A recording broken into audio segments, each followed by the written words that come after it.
17 दिसंबर तारीख थी वो।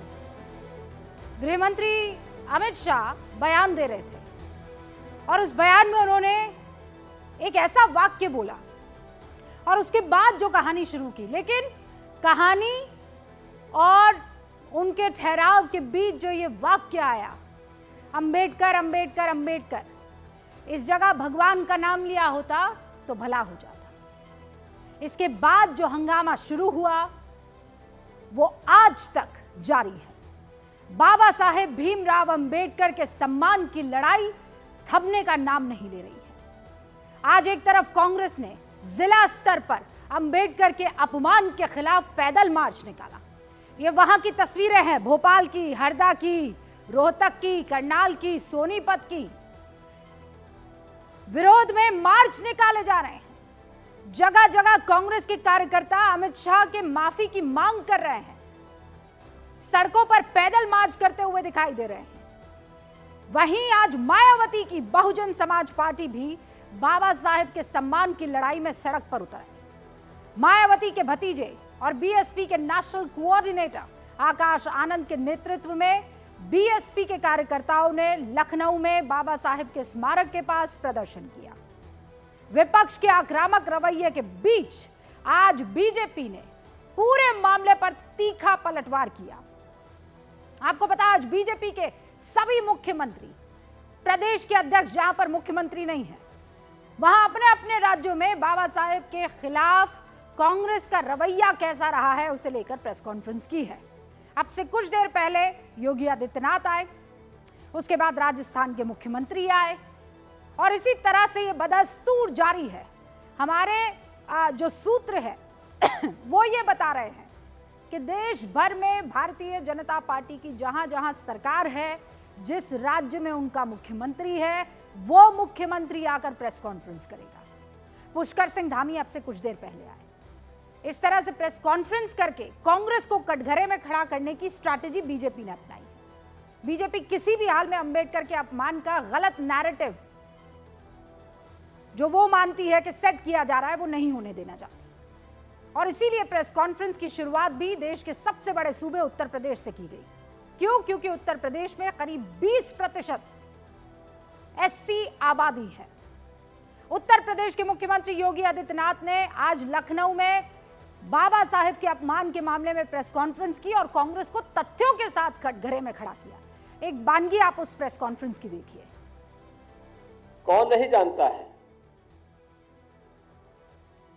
कि पंडित नेहरू नहीं चाहते थे कि बाबा साहब भीमराव अंबेडकर संविधान सभा का हिस्सा बने।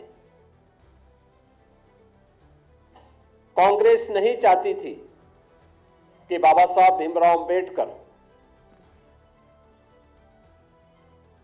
को संविधान सभा के ड्राफ्टिंग कमेटी का अध्यक्ष बनाया जाए और राष्ट्रपिता महात्मा गांधी के हस्तक्षेप के बाद यह संभव हो पाया। योगी आदित्यनाथ ने कांग्रेस से बाबा साहेब अंबेडकर के खिलाफ की गई षड्यंत्रों के लिए माफी की मांग की। बीजेपी लगातार क्या दावा कर रही है कि बाबा साहेब अंबेडकर को जो भी सम्मान मिला है वो सब का सब 1990 के बाद मिला है, क्योंकि 1990 तक देश में कांग्रेस और खासकर गांधी परिवार का एक छत्र राज हुआ करता था। बीजेपी अपने आरोपों में बाबा साहेब के नेहरू कैबिनेट से इस्तीफे, उनके भारत रत्न दिए जाने के वक्त का मुद्दा बना रही है।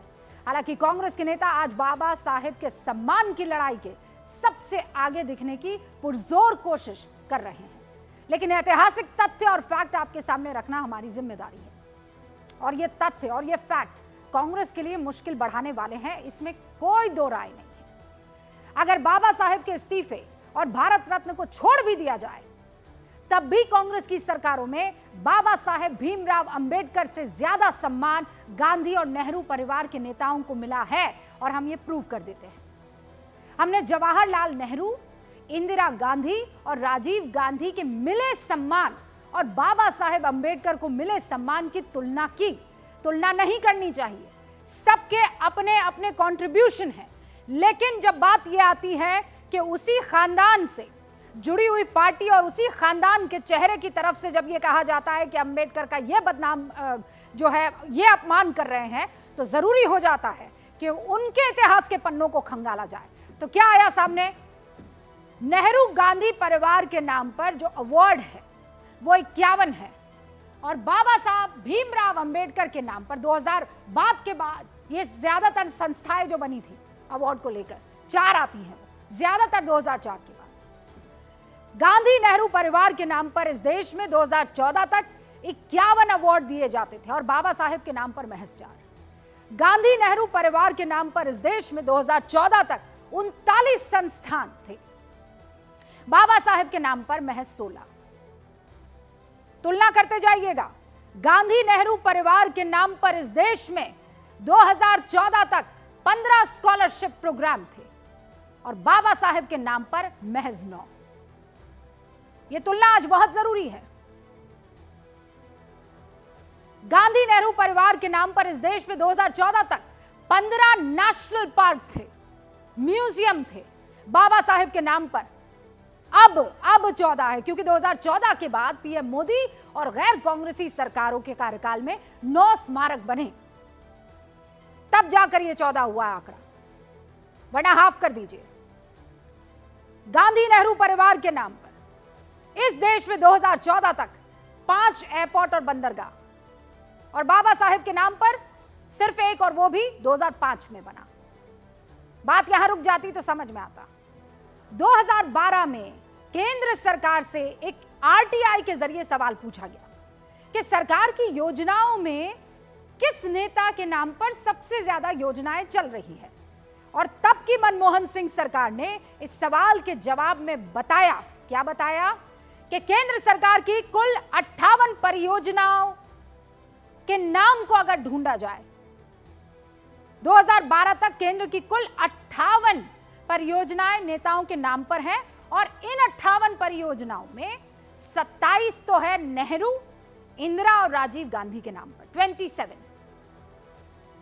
इनमें से भी 16 सिर्फ राजीव गांधी के नाम पर, 8 इंदिरा गांधी के नाम पर और 3 जवाहरलाल नेहरू के नाम पर। ये 2012 के आरटीआई से खुलासा हुआ है। 8 इंदिरा गांधी के नाम पर, 3 जवाहरलाल नेहरू के नाम पर और 16 जो है वो राजीव गांधी के नाम पर। और ये बाबा साहेब भीमराव अंबेडकर के नाम पर कितनी परियोजनाएं? तो 4। और 4 कब शुरू हुई? ध्यान से पढ़ लीजिए इसको। 1992 के बाद शुरू हुई। यानी सबसे ज्यादा अगर बाबा साहेब का चमकता हुआ दौर था तो वो इनके टाइम पर था, नेहरू जी के टाइम पर। एक भी ऐसी परियोजना नहीं थी जिसमें बाबा साहेब को जगह दी गई, उनके नाम को तरजीह दी गई। जो कुछ भी आया वो 1992 के बाद आया। यानी बाबा साहेब के सम्मान की लड़ाई दिखाकर SC/ST वोट में सेंध लगाने की कोशिश जरूर सफल हो सकती है, लेकिन ऐतिहासिक तथ्य उनको झुटलाने में सफलता नहीं मिलेगी। आंकड़े जो कहते हैं वो आपके सामने है। कांग्रेस सरकारों ने बाबा साहेब के सम्मान में ऐतिहासिक कोताही बरती, जिसका सामना करना आज भी कांग्रेस के लिए बेहद मुश्किल हो रहा है। और इसीलिए आज गूंज में सबसे सीधा और सिंपल सवाल यही कि विपक्ष की लड़ाई बाबा साहेब के सम्मान की है या बाबा साहेब के नाम पर मिलने वाले वोट बैंक की है। शुरू करते हैं गूंज।